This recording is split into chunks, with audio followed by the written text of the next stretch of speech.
মেয়েটা অনেকদিন ধরে অসুস্থ। স্বামী ছোট্ট চাকরি করে সংসার কোনো মতো চলে, তবুও কখনো কাউকে কিছু বুঝতে দেয়নি। আমরা বাড়িতে পৌঁছাতে আব্বা দরজা খুললেন। তানহা আপাকে দেখে ওনার মুখ শক্ত হয়ে গেল। প্রথম কথাটাই ছিল, কি রে, এখন আবার কি জন্য আসছিস ভাগ চাইতে? আমি লজ্জায় মাথা নিচু করে ফেললাম, কিন্তু আপা হাসলো। আপা হেসে বলল, না আব্বা, আপনার জন্য খাবার এনেছি, ভাবলাম একটু আপনাকে দেখে যাই। আব্বা ঠান্ডা গলায় বললেন, এই বাড়ি এখন রাশেদের, তোর এখানে কোনো অধিকার নেই। কথাটা এত নিষ্ঠুরভাবে বলা হয়েছিল যেন উনি নিজের মেয়েকে না, কোনো ভিখারিকে তাড়িয়ে দিচ্ছেন। কিন্তু তানহা আপা তখনও শান্ত, খাবারগুলো গুছিয়ে টেবিলে রাখছিল আর বলেছিল, আপনি ঠিকমতো ওষুধ খাইতেছেন তো? চাপ নিয়েন না, আল্লাহ আপনার সুস্থ রাখুক।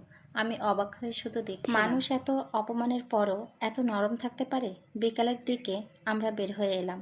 বাড়ির কুলি পার হতে আপা হঠাৎ থেমে গেল, তারপর আচমকা কাঁদতে শুরু করলো। এমন কান্না যেন বহুদিন ধরে বুকের মধ্যে আটকে ছিল। কাপা গলায় বলল, আমি কি করেছি বলো তো? কি দোষ ছিল আমার? আমি চুপ।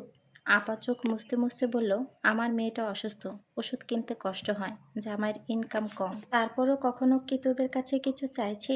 আমার বুকের ভিতরটা ধকধক করছিল।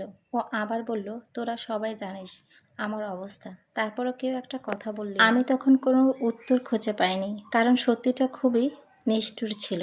আমরা সবাই নিজের স্বার্থ নিয়ে এতটাই ব্যস্ত ছিলাম যে নিজের বোনটার কান্নাও দেখতে পাইনি।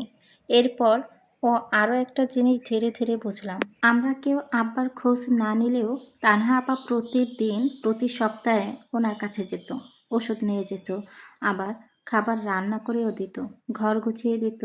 আর আব্বা প্রতিবারেই ওকে কষ্টের কথা শুনিয়ে দিত, তবুও আপা কখনো যাওয়া বন্ধ করেনি। কিন্তু এক সপ্তাহ প্রথমবারের মতো তানহা আপা আর গেল না।